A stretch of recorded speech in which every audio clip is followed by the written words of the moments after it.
RNE Audio. Descarga la app y disfruta de los programas de RNE y nuestros podcasts originales.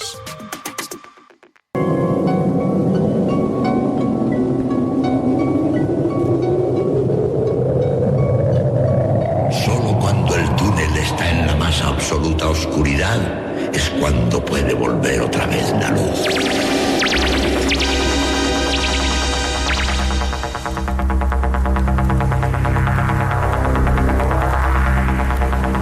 Estás entrando en el espacio en blanco. Una puerta a nuevas dimensiones de la existencia. Una nueva perspectiva sobre la realidad. Espacio en blanco.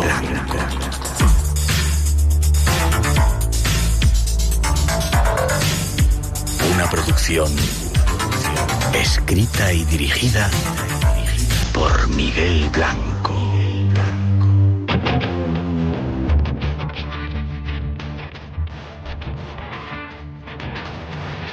Hola, buenas noches. Es tiempo de misterios.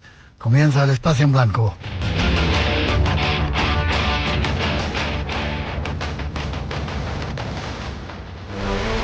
Luego iniciamos con los saludos y la bienvenida de todo el equipo del programa. Esta noche en la parte técnica, Jesús Carreras.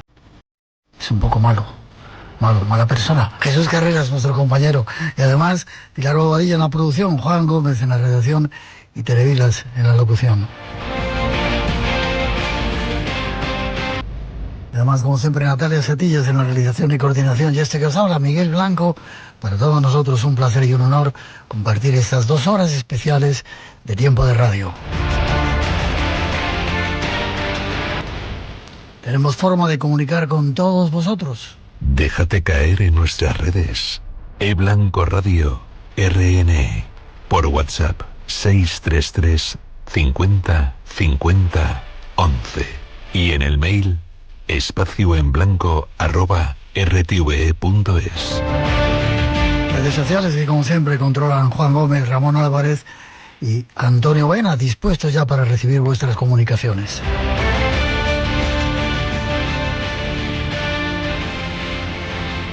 Recordaros que la próxima semana estaremos en Teruel, que es un programa muy especial. Teruel existe y es mágico, y se va a celebrar allí los días 16, 17 y 18 de mayo, un buen número de actividades. Podéis ver todo el programa en www.teruelmágico.es.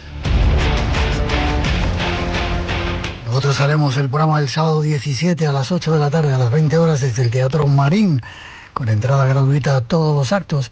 Va a haber magia, música, hipnosis, charlas interesantes, y os esperamos allí para demostrar que Teruel también existe y es mágico. Reservar vuestras entradas en la página teruelmágico.es, y allí nos queremos ver para vivir una experiencia alucinante.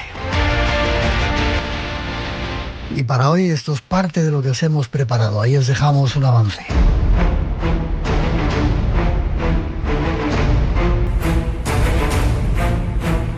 Tenemos hoy un programa sugerente, lleno de diferentes temas que nos llevarán de viaje por lugares, historias y misterios.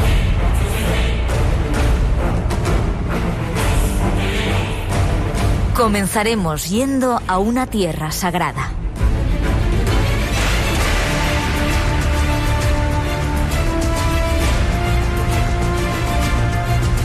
Un enclave en África donde existen iglesias sacadas de la roca, lugares sacros y misterios. Muchos misterios.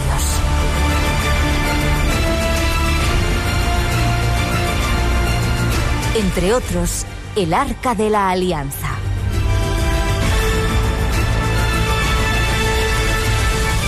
El destino es Etiopía, y para conocerlo, contaremos con un buen guía. Junto a él sobrevolaremos lugares únicos en el planeta a la búsqueda de uno de los mayores tesoros de la humanidad.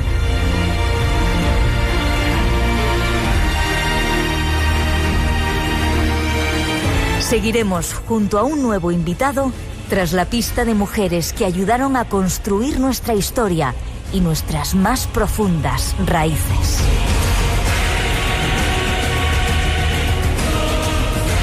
Este es el mapa del viaje que hoy os proponemos. Solo resta que lo disfrutéis.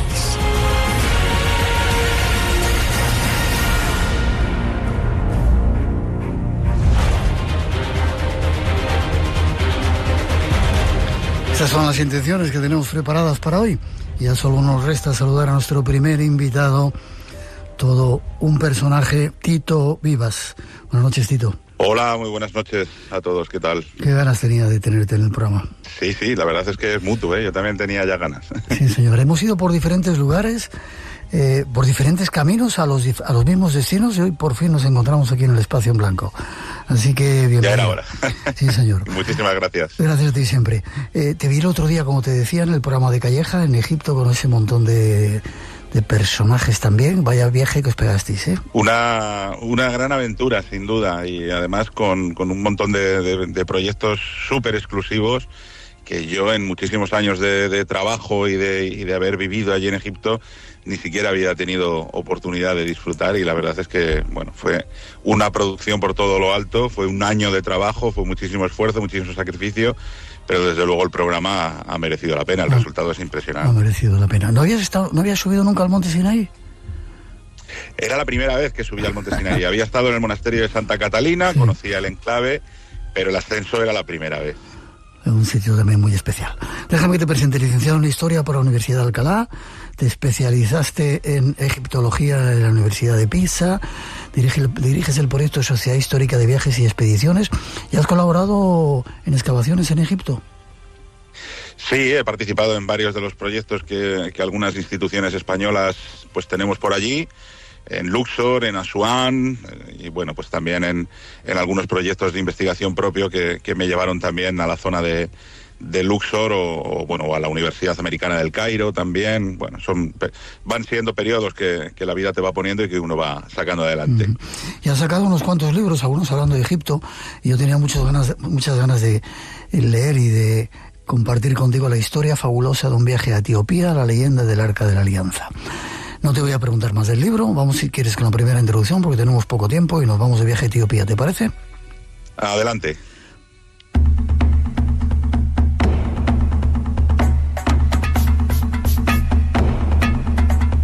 Ya hemos viajado por este increíble país algunas veces. Pero cuanto más conocemos sobre él, más nos queda por descubrir. Y eso queremos hacer hoy junto a nuestro invitado. Os damos algunos datos preliminares. Los recogemos del canal Timeline. Internándome en las montañas de África del Norte, estoy buscando los orígenes de una leyenda antigua, una historia increíble que comienza con Moisés y los 10 mandamientos. Se trata de un objeto sagrado que solo lo pueden ver la mayoría de los cristianos más puros. Es tan peligroso que puede destruir ciudades, diseminar plagas y prender fuego a las personas. Muchos han buscado las fuentes de esta leyenda. Los cruzados, los papas de Roma, los grandes reyes de Europa, incluso Indiana Jones. Y como a ellos, mi búsqueda me trajo hasta Etiopía. Estoy buscando a los guardianes del Arca Perdida.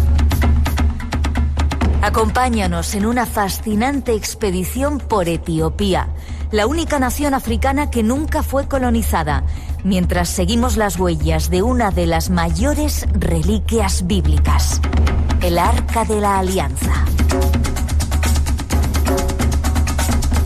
Será un viaje a través de paisajes impresionantes, iglesias milenarias talladas en la roca y rituales ancestrales.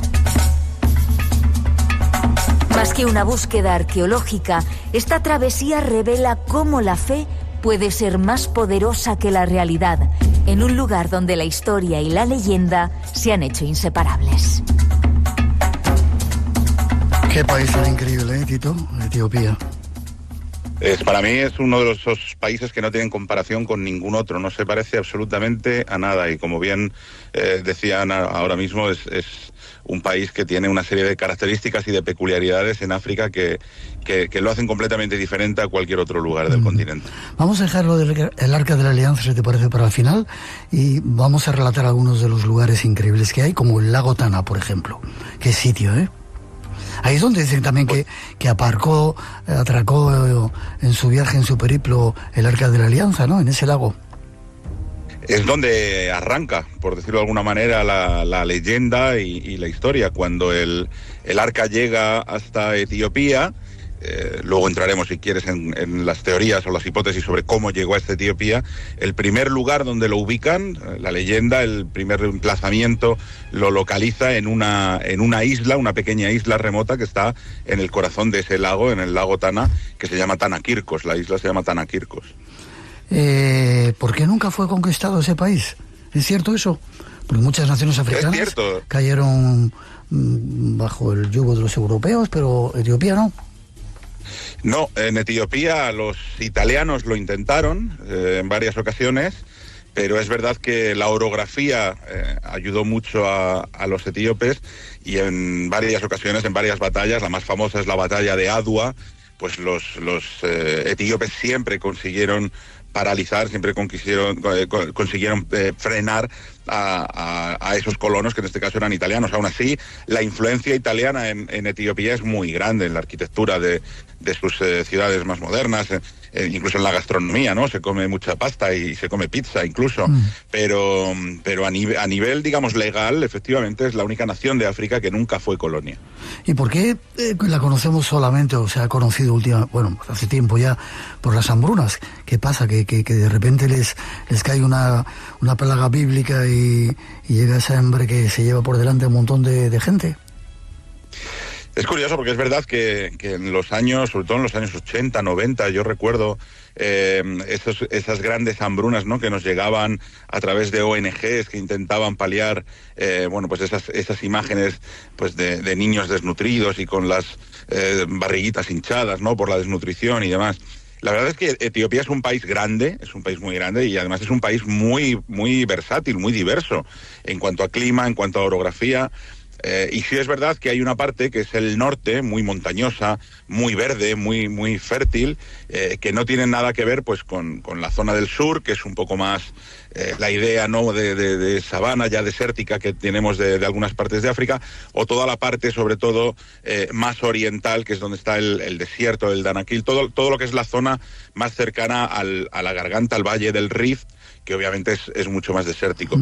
Lo que ocurre es que yo creo que estas hambrunas se centraban mucho más en esta zona última que te menciono, sobre todo incluso en la parte de Somalia, ¿no? En aquel momento Somalia, el pico del Cuerno de África, pues era una zona bastante más conflictiva, a día de hoy lo sigue siendo, bastante más pobre y con bastante menos recursos. Entonces, yo creo que un poco la imaginería aquella que se creó era más relacionada con ese área de Somalia que con el norte fértil de Etiopía, que es donde se desarrolla toda esta leyenda judeocristiana del Arca de la Alianza. Yo la primera vez que estuve en Etiopía fue en una de estas hambrunas y la idea que saqué fue tremenda. Luego la he podido recuperar en otros viajes porque es un país fascinante. ¿Cómo lo definirías tú? Antes de irnos a las fuentes del Nilo, ¿qué definirías o qué resaltarías de ese país? Yo siempre digo que Etiopía es el país donde convergen de una forma completamente solidaria y simbiótica las tres grandes religiones monoteístas del mundo. Pero lo hacen además de una forma completamente diferente porque lo han hecho de una forma propia, han tenido un desarrollo propio, es decir, no tiene nada que ver con el desarrollo que podemos encontrar en Israel o Palestina, la zona de Tierra Santa, no. Resulta que Etiopía es un país cristiano, pero adora una reliquia judía, pero al mismo tiempo todo tiene mucho que ver incluso con su propio origen animista, ¿no?, y la influencia de sus tribus, con lo cual es un país que no tiene absolutamente comparación con ningún otro que se te pueda ocurrir.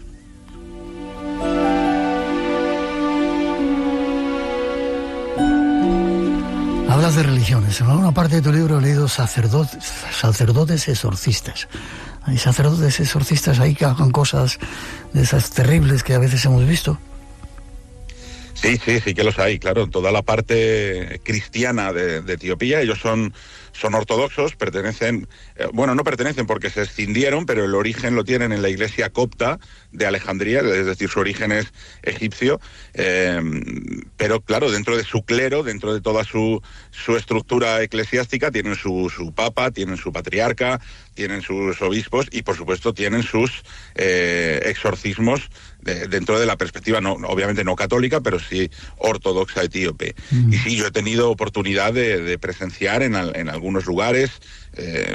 Yo recuerdo, y en el libro creo que lo cuento, en el monasterio de Nakutoleb, que está muy cerca de la Libela, ¿no?, donde están esas iglesias excavadas en la roca, pues ver cómo una chica llegaba prácticamente envuelta en un saco de tela de arpillera de color blanco y bueno, actuando pues de forma salvaje, casi como si fuera un animal, y reaccionando al agua bendita y al cabo de un tiempo pues encontrarme que esa chica, después de haber estado un tiempo viviendo allí, después de haber estado un tiempo siendo tratada, ¿no?, por estos sacerdotes exorcistas en ese monasterio, pues su conducta había cambiado, claro, con lo cual sus padres que vivían allí con ella estaban muy contentos de la labor del exorcista.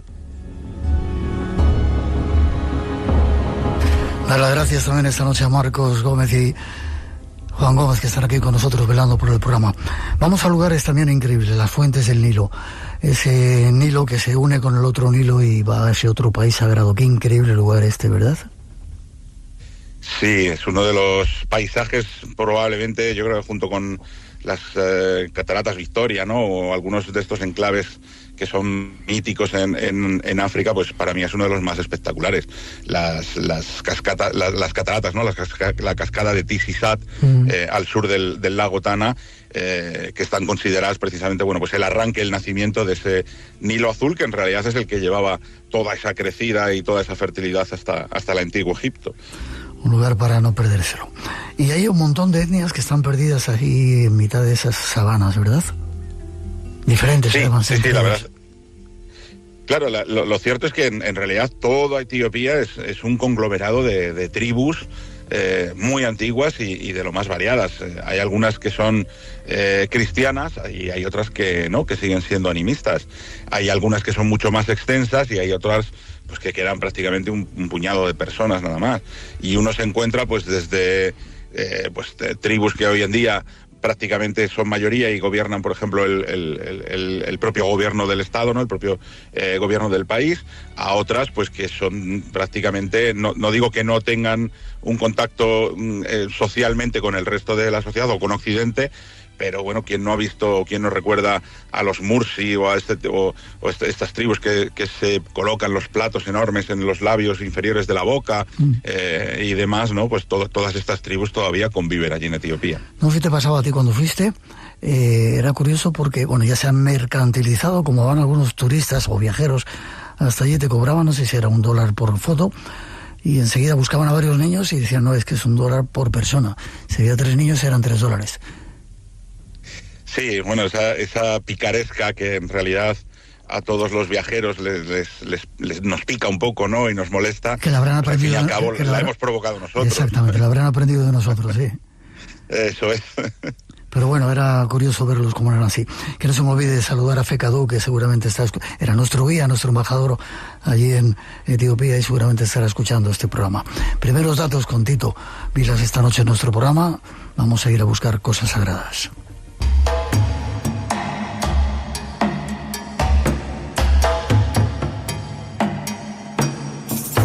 Nuestro viaje por Etiopía nos lleva hasta un lugar sagrado: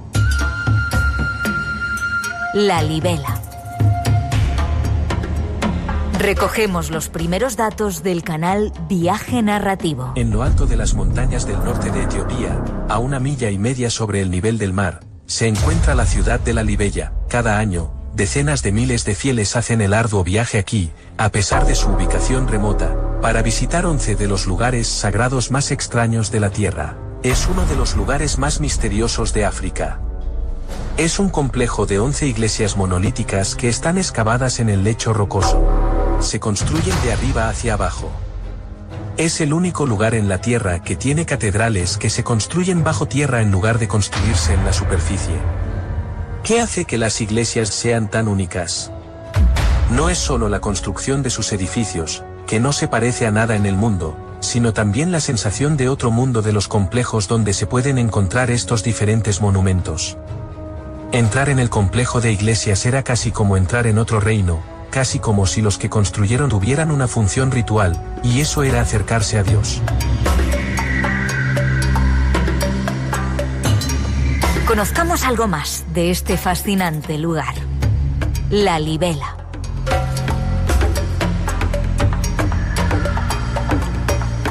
¿Qué sitio más increíble, Tito? Uno de los lugares en el mundo que hay que visitar una vez en la vida, sin duda. Como Machu Picchu, como Petra, ¿verdad? Como Egipto, evidentemente. Exacto. Quisieron rememorar lo que había en Jerusalén, en la Tierra Santa. Sí, efectivamente, tal cual. De hecho, está muy bien explicado, muy bien narrado en lo que acabamos de escuchar. La Libela es un conjunto de 11 iglesias, pero hay una de ellas que está como un poco apartada, es un poco como única, que es la de San Jorge, y las otras 10 restantes están divididas en 2 grupos de 5. Cada uno de estos grupos lo que pretende es emular una especie de entidad espiritual de Jerusalén. Por tanto, hay 5 iglesias que conforman lo que vendría a ser la representación simbólica de la Jerusalén terrestre, y luego, cruzando un pequeño río, que curiosamente recibe el nombre de río Jordán, están las otras 5 iglesias que representan la Jerusalén celestial. Con lo cual, como muy bien se oye en esta locución, el tránsito de una iglesia a otra en realidad era una especie de camino espiritual que tenía que hacer el peregrino desde el concepto más terrenal al plano más celestial y espiritual. ¿Cómo las hicieron? Porque cuando hablas de iglesias imaginamos las que hay por aquí, por nuestro mundo, pero sin embargo están excavadas en la roca, bajo tierra. Y es impresionante porque cuando uno llega a ese enclave que está a media montaña, es un promontorio montañoso, las montañas están relativamente cerca del inicio de las grandes cadenas montañosas al norte de Etiopía, pues uno no ve nada, uno no ve absolutamente más paisaje que el que puede encontrar en cualquier otro lugar de Etiopía, con las típicas chozas, cabañas hechas con palos de eucalipto y chapa, ¿no?, en los tejados.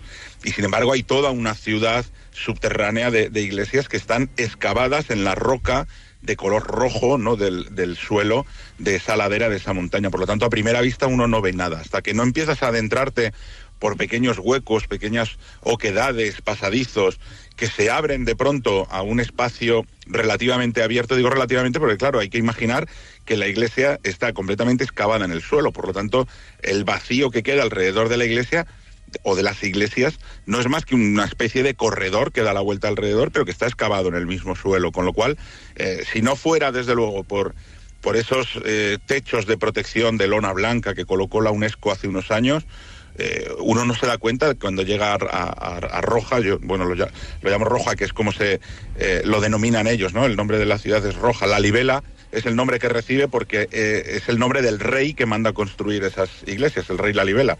Pero el lugar se llama Roja, y cuando uno llega allí, si no es por esos grandes toldos de la UNESCO, ni te das cuenta de que están allí las iglesias. Por lo tanto, era una ciudad sagrada y secreta. ¿Cómo lo hicieron? ¿Hay alguna leyenda que dice que tuvieron ayuda de los ángeles? Sí. Ellos mismos lo ponen por escrito.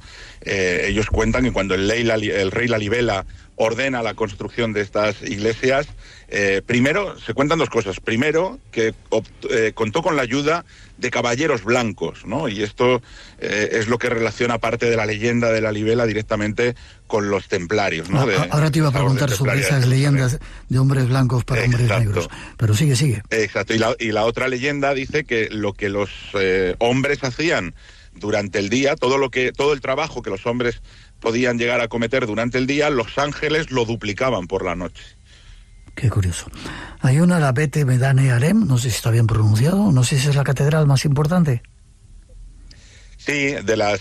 bueno, yo creo que la más importante y probablemente la más famosa de todas las que hay en la Libela es San George, ¿no? El Bete Georgis, que es la que tiene forma de cruz griega, ¿no? Que yo creo que es la que vemos en todas las fotografías. Pero luego hay varias que son incluso más grandes que esta casa de San Jorge, esta Bete Georgis, ¿no? Una es la que tú mencionas, Bete Mariam también, por ejemplo, y son verdaderas... A lo mejor más que catedrales son tipo basílica, porque son cuadrangulares, pero en muchas de ellas incluso están inspiradas en la forma que tenía, según las descripciones de los textos bíblicos, la forma que tenía el tabernáculo donde se alojaba el Arca de la Alianza en su viaje hacia Jerusalén, ¿no? Entonces, claro, hay toda una relación directa también entre la Libela y la propia leyenda del Arca de la Alianza. Espacio en Blanco. Cada madrugada de sábado a domingo, la magia del misterio te espera en Radio Nacional de España. Hoy viajando por Etiopía con Tito Vilas. ¿Estás a gusto? Siempre se lo pregunto a los invitados cuando no les veo. Yo mejor que en brazos. Está encantadísimo. Así me gusta. ¿Cómo son las iglesias por dentro? Yo recuerdo que son bastante oscuras, están llenas ahí de cosas extrañas que uno no llega a interpretar. A ti te han pillado varias veces, me parece, entrando por allí o despertando a los guardianes o a los sacerdotes, ¿no? Sí, la verdad es que yo, tengo a mis espaldas pues como 14 o 15 expediciones por Etiopía y todas ellas obviamente han terminado en la Libela y lo conozco muy bien. Las iglesias de la Libela, como muchas de las iglesias etíopes, son bastante peculiares. Tienen una extrañeza, porque la mayoría de las iglesias tradicionales etíopes son circulares, como si fueran 3 círculos concéntricos que vienen a ser también una especie de alegoría de lo más humano y lo más terrenal hacia lo más sagrado que está en el centro. Lo curioso es que estas iglesias en el centro siempre tienen lo que ellos llaman un tabot. El tabot es una réplica del Arca de la Alianza. Sin embargo, en la Libela lo que ocurre es que las iglesias, y son iglesias que datan del siglo XI, más o menos, XI, XII, pues tienen unas plantas distintas, tienen una disposición distinta, y por dentro muchas de ellas, algunas son muy austeras, algunas son simples cavidades talladas en la roca, pero otras más grandes y más importantes, aparte de tener cierta estructura arquitectónica interior, o sea, cuentan con pilares, cuentan con columnas, teniendo en cuenta que está todo excavado en la roca, no construido, ¿no? Pues también cuentan con decoración, cuentan con pinturas, cuentan con representaciones. En algunas incluso hay quien asegura ver cruces templarias y demás.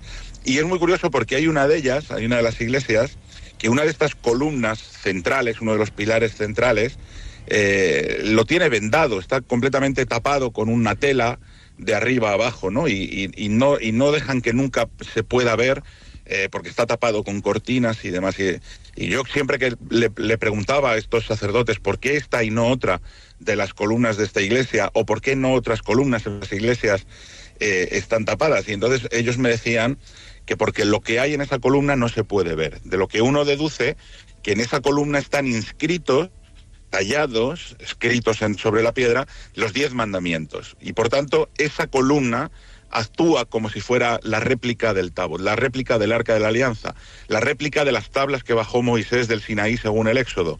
Y como eso es la parte sagrada de la iglesia y no se puede ver por los simples mortales, pues está cubierto. Entonces, este tipo de peculiaridades, este tipo de detalles y de misterios son los que uno se encuentra dentro de las iglesias de la Libela.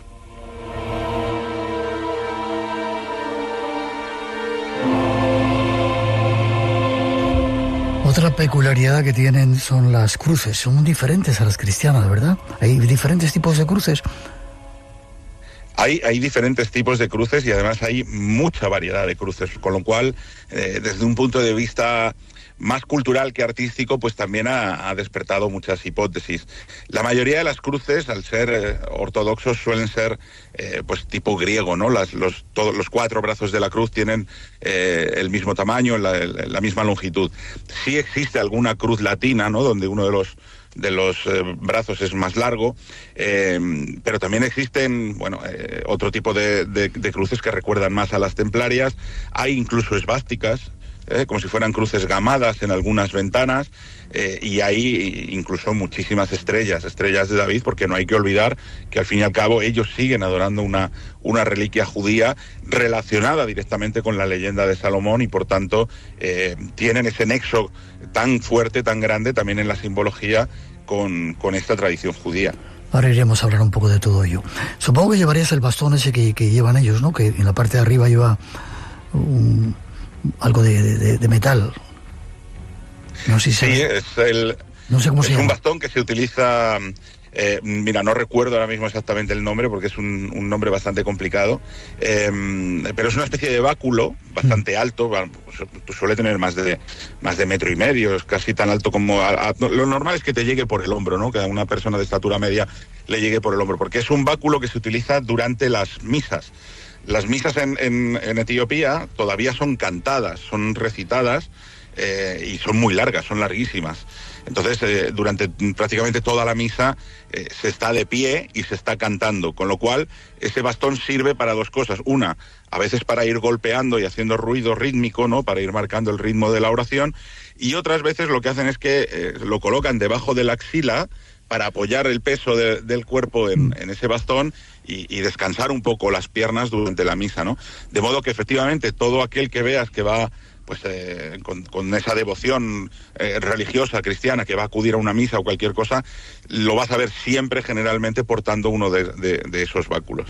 Yo tuve la oportunidad de estar varias veces, una de ellas había miles de personas vestidas de blanco. ¿Es un lugar de peregrinación también? Sí, la Libela es uno de los lugares más importantes de peregrinación, junto con Aksum y la ciudad de Gondar. Probablemente sean los 3 focos más importantes para el cristianismo etíope. Aksum obviamente es donde ellos todavía dicen que está el Arca de la Alianza, pero la Libela es la Jerusalén celestial, con lo cual casi peregrina más gente hasta la Libela a lo largo del año que a los otros lugares que suelen tener fiestas un poco más concretas, ¿no? Más específicas en un momento del calendario. Y van tanto hombres como mujeres, ¿verdad? Todos vestidos de blanco. Sí, y es más, participan conjuntamente en las liturgias y en las ceremonias. No es como la tradición judía o la tradición luego musulmana, que separa por sexos en diferentes lugares. Uno llega a una iglesia ortodoxa etíope y efectivamente, como tú dices, allí está todo el mundo mezclado, hombres, mujeres, niños, y todos participando con una devoción inmensa en cualquiera de las misas o cualquiera de las fiestas. Y además suelen aceptar bastante fácilmente a los extranjeros cuando están, ¿verdad? Son muy... ellos son muy hospitalarios y además llevan pues bastante a rajatabla el concepto de la humildad, ¿no? que de alguna forma impone o recomienda la religión, ¿no? Su credo. Yo he tenido muchas ocasiones de reunirme, pues incluso con el patriarca en Addis Abeba. Me he reunido unas 2 o 3 veces, pero sobre todo con el patriarca de Aksum, que es digamos la diócesis que custodia el Arca de la Alianza. Y el hecho de ser católico, o el hecho de viajar, incluso porque en ocasiones he viajado con gente de Israel, gente judía, para ellos todos tenemos el mismo origen, y esa idea, ese concepto son incluso más conscientes que nosotros, los católicos, de su origen judío, ¿no? Y para ellos prácticamente no hay distinción entre esas religiones, pese a que ellos puedan ser ortodoxos o puedan ser coptos. No, para ellos todo aquel que cree en Dios es bien recibido, y desde esa perspectiva, claro, los convierte, como gente que es muy devota, en un pueblo muy, muy hospitalario. Hablando de cruces, antes de irnos a Aksum y buscar el Arca de la Alianza, hay una que pesa 7 kilos, afro y vega, que es una cruz de oro. ¿Tú la has tocado, la has tenido? Yo la he tenido, sí. Es una iglesia, es una cruz muy famosa, que se conserva en una de las iglesias de la Libela, y que a lo largo de la historia ha sufrido varios intentos de robo. Incluso una de las veces me parece que fueron unos holandeses que consiguieron robarla. De hecho, la iglesia tiene varios lugares que son como escondites, donde se llegó a esconder esa cruz de 7 kilos de oro en capiteles que se habían hecho huecos y cosas por el estilo. Ese peligro, ese intento de robo hace que esa cruz solo salga en ceremonias muy, muy, muy especiales, y siempre con una gran vigilancia. Yo en una de mis expediciones sí que tuve la oportunidad de verla. Es una cruz muy especial, no es muy grande, es muy pesada porque son 7 kilos de oro macizo, pero no es muy grande y es una cruz con una forma muy extraña. En Etiopía hay como varios tipos de cruces, ¿no? La más famosa es la de Aksum, luego tenés la de Gondar y luego la de Lalibela. La que es de Lalibela en realidad tiene como una especie de aro que marca la sacralidad de la cruz alrededor y eso le da una forma de bombilla de la que luego salen como 12 llamitas, ¿no?, por arriba, con lo cual parece que tiene como cuernecitos. Es decir, tú ves esa imagen y si no sabes que es una cruz de Lalibela, a lo mejor ni siquiera identificas una cruz cristiana. Pero claro, es un símbolo muy curioso y verlo en esa pieza maciza de oro, ¿no?, y tenerla en las manos, porque más o menos te ocupa pues las 2 palmas de las manos, es muy, muy, muy impresionante. Brevemente, porque nos vamos enseguida a la búsqueda del arca otra vez. Dicen que está la tumba de Moisés, la tumba de su hermano Aarón, incluso la tumba de Adán allí en ese lugar. ¿O son leyendas? Son metáforas más que leyendas. Es decir, ellos lo que hacen es, al representar la Jerusalén terrestre, pero luego llevarlo a la Jerusalén celestial, hacen una especie de alegoría de todo aquello que pues puedes encontrar en el Antiguo y en el Nuevo Testamento. Por ejemplo, si uno va a Jerusalén y entra al Santo Sepulcro, a la entrada de la iglesia del Santo Sepulcro a la derecha está el Gólgota, y dicen que por debajo del Gólgota, que era el Calvario, pues está obviamente la tumba de Adán, ¿no? Por aquella mitología que dice que la sangre de Jesús en la cruz cayó sobre la calavera de Adán para purgar el pecado original, ¿no? Bueno, pues todos estos conceptos religiosos, ellos los muestran, los reproducen metafóricamente en distintos lugares de Lalibela. Por lo tanto, uno encuentra pues una iglesia donde ellos emulan el enterramiento o la tumba de Adán, está la tumba de Moisés y la tumba de Aarón. Son como alegorías de los grandes hitos importantes, tanto del Antiguo como del Nuevo Testamento, que ellos reproducen en su propia Jerusalén. Viajando esta noche por un país increíble con Tito Vilas, hay un tercer y último destino. Tras esa introducción os lo ofrecemos. Radio Nacional de España, la que quieres. El doctor Velasco era el propietario del esqueleto de Agustín, los restos del gigante extremeño. Esta es la historia de un coleccionista y su colección. Su museo, el Museo Nuevo, lo inaugura nada menos que Alfonso XII. La historia de uno de los fundadores de la antropología en España. Sabe que la materia forma parte de la vida. Con una habilidad excepcional para la cirugía. Él toca, él abre, él corta, él cierra, él se mancha. En un momento en el que la medicina vive una revolución. Fiebre tifoidea y peste han sido durante siglos sinónimos de enfermedad infecciosa. Ya puedes escuchar la colección del Dr. Velasco. El final no va a ser muy feliz. Un podcast original de RNE Audio. RTV, la que quieres.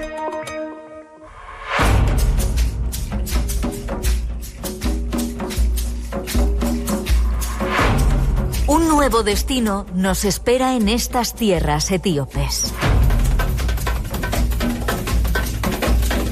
Se trata del reino de Aksum y la información nos llega del canal Secretos del Pasado. En la encrucijada de África, en el misterioso Cuerno de África, se alzó una civilización que desafía la imaginación. ¿Puedes imaginar un reino cristiano en pleno corazón del continente africano durante los primeros siglos de nuestra era? ¿O una metrópolis que comerciaba con Persia, la antigua Roma e India hace más de 1000 años? Este es el asombroso y enigmático mundo de la civilización de Aksum, una joya olvidada en la historia de la humanidad. Los obeliscos gigantes de Aksum se elevan hacia el cielo como guardianes del tiempo, testimoniando el poder y la grandeza de este antiguo reino. Pero, ¿quién eran los aksumitas y cómo llegaron a dominar estas tierras áridas? ¿Qué secretos guardan sus inscripciones y monumentos?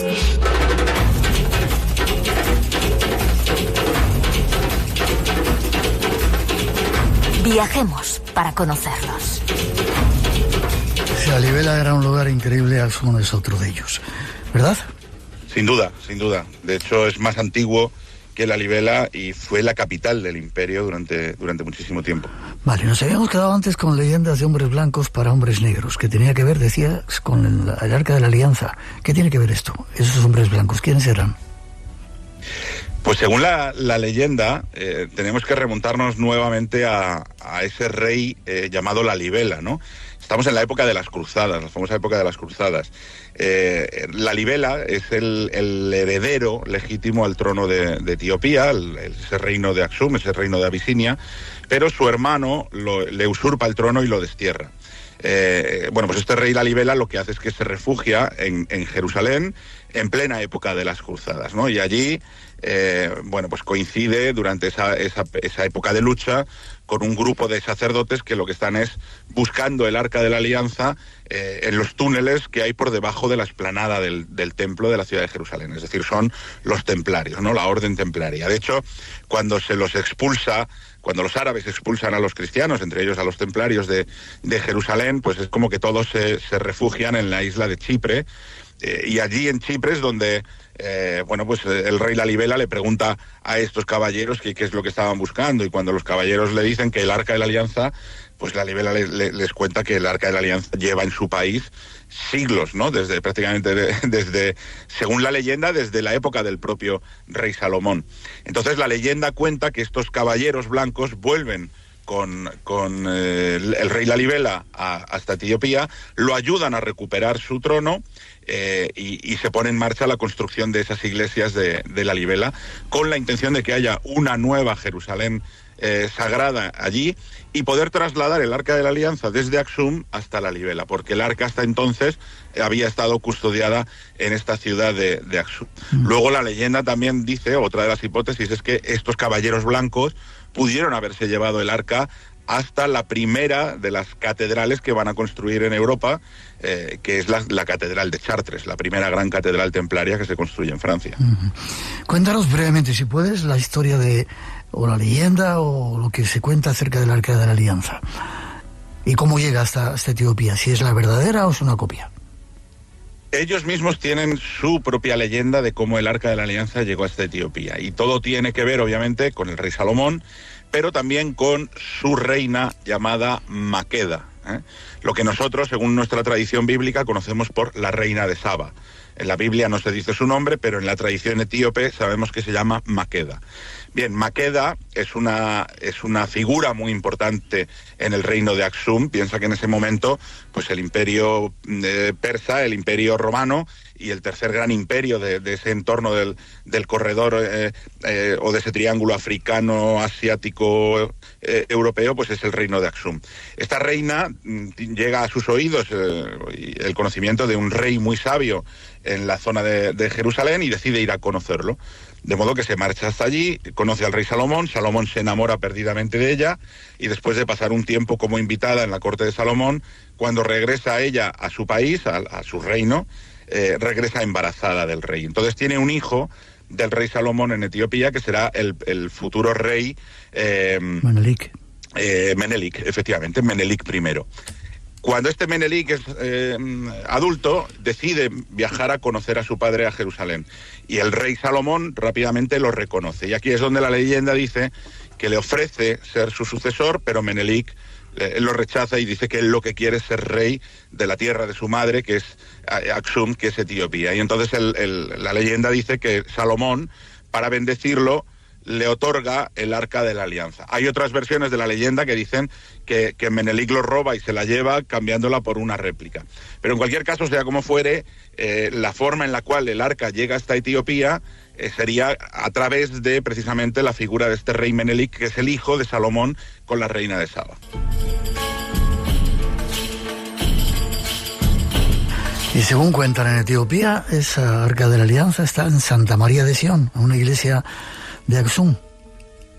Correcto. En Aksum, aparte de estar los restos arqueológicos de los enclaves más importantes de esa capital, que era la capital del imperio aksumita, hay obeliscos, hay tumbas que recuerdan, incluso tienen cierta influencia egipcia en su forma y en su arquitectura, pero lo más importante de la ciudad es la iglesia de Santa María de Sion. De hecho, arqueológicamente se han constatado varias iglesias desde el siglo XI. En el siglo XI es cuando hay un rey que se llama Ezanas, que es el que habría trasladado el Arca de la Alianza desde esa isla de Tanakirkos que decíamos al principio, en el lago Tana, que es donde se depositó el Arca cuando lo trajo Menelik, hasta el siglo XI, que este rey Ezanas lo lleva a Aksum, y para ubicarlo en Aksum ordena construir una iglesia a modo, de nuevo, imitación del tabernáculo de Jerusalén para colocar el arca dentro, y esa iglesia es la que, bueno, ha ido sufriendo varias remodelaciones a lo largo de la historia, pero actualmente sigue existiendo, ¿no? La gran iglesia de Santa María de Sion,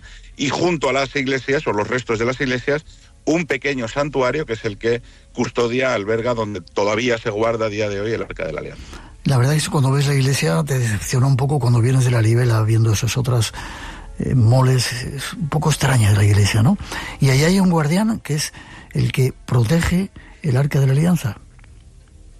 Hay un único hombre que tiene acceso directo al Arca de la Alianza dentro de su santuario, y no es ni el patriarca de Addis Abeba ni el patriarca de Aksum, no, es el guardián del arca. Es una persona que ellos consideran que ha nacido para ello, consideran que es un heredero legítimo y directo de la tradición de Leví, es decir, de la tribu levita, que según el Antiguo Testamento son los elegidos para custodiar el arca y por tanto los únicos que se pueden acercar al Arca de la Alianza sin que el arca los fulmine, ¿no? Y los mate en ese momento, como cuenta la Biblia en varias ocasiones.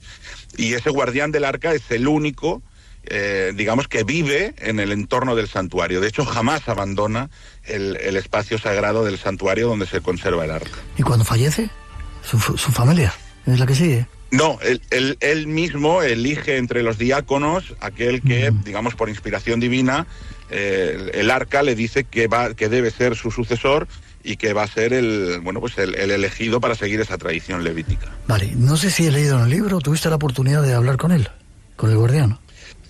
Yo conocí en su día a Gebra Mikael, se llama, que era el guardián del arca, en uno de mis primeros viajes, y luego en 2 o 3 viajes posteriores me reuní con él. Él nunca abandona el santuario del arca y por tanto nuestros encuentros pues siempre eran... A través de la verja, supongo, ¿no?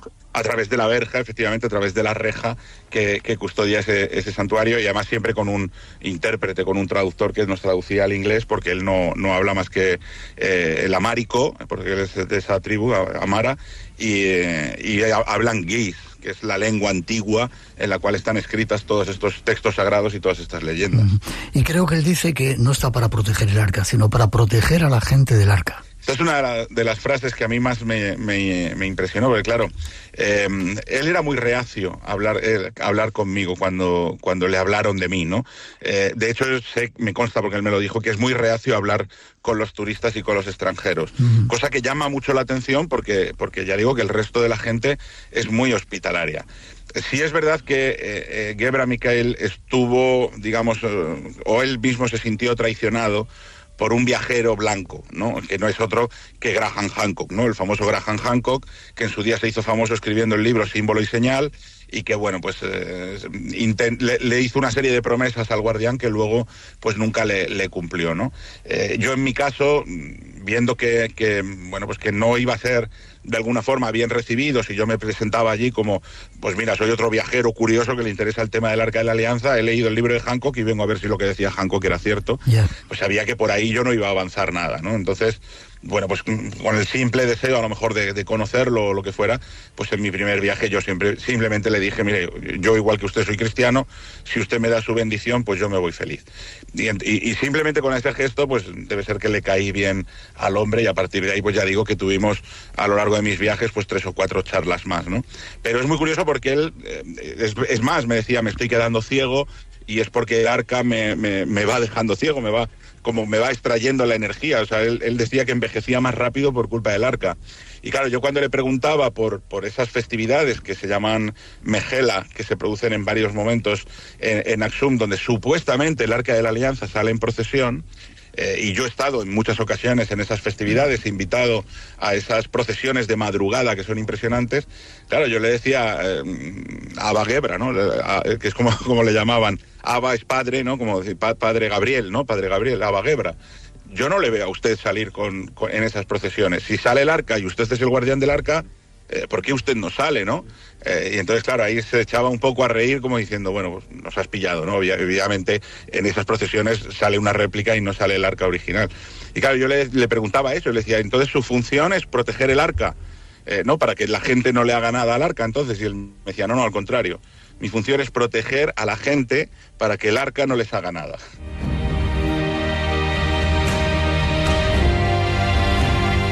Tito, estaríamos contigo hablando horas y horas, pero nos quedan 3 minutitos solamente.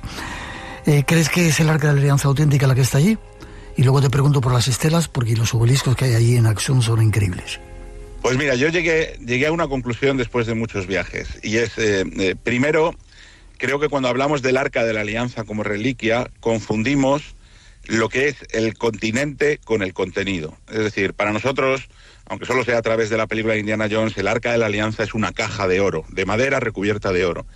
Pero yo creo que en la tradición etíope, lo que ellos llaman el tabot, la reliquia, no es la caja de oro en sí, sino la reliquia que había dentro del relicario. Es decir, las piedras de Moisés, las tablas que Moisés bajó del Sinaí y que contienen los 10 mandamientos. Ellos están convencidos de que el Arca de la Alianza que tienen en Etiopía son las piedras originales que bajó Moisés del Sinaí. Lo sean o no lo sean, porque probablemente son incluso una copia escrita en hebreo antiguo o incluso luego traducidas al guis, en cualquier caso sí que son una reliquia sagrada para la fe de toda una nación, que es la etíope. Y simplemente ese hecho, ¿no?, ya de que nos hagan pensar, no ya tanto en el concepto histórico o en el valor casi económico de la reliquia, sino en cómo, nosotros una película nos influye tanto que perdemos el concepto de cuál es el valor real de la reliquia, pues a mí ya me parece que es directamente fascinante y motivo suficiente como para emprender una aventura.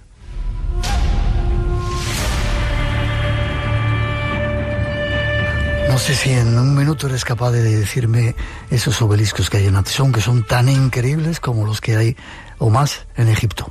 Un minutito me queda. Son enormes piezas de granito de un solo bloque que obviamente están imitando a los egipcios, pero tienen unas formas propias, unas formas peculiares, pero nos están hablando efectivamente de que Etiopía es mucho más de lo que a simple vista uno cree. Allí hay influencias de muchísimas naciones, de muchísimas creencias mezcladas con la suya propia. Y eso es lo que nos devuelve un poco a lo que hablábamos al principio. Hace que esa civilización, ese lugar, ese país y esa historia sea única y no tenga comparación con ninguna otra.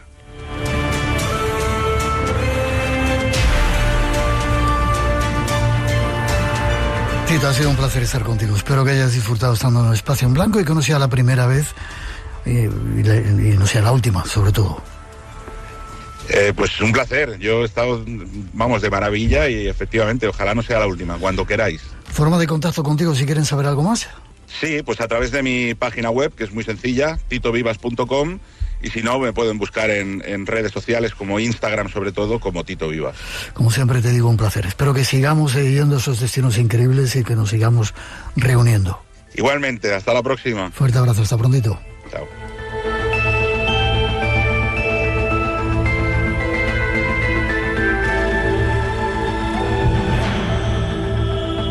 Hemos de hacer una pausa, llegan los servicios informativos de las 3, las 2 en las Islas Canarias y nosotros seguimos en un momento.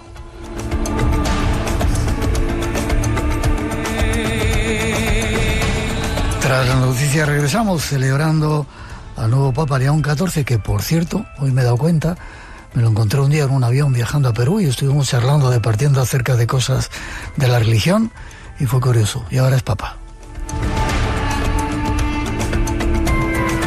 Muchos más enigmas esperando en la segunda parte, algunas importantes y enigmáticas reinas y mucho más. Redes sociales abiertas, Blanco Radio en Facebook, Twitter e Instagram.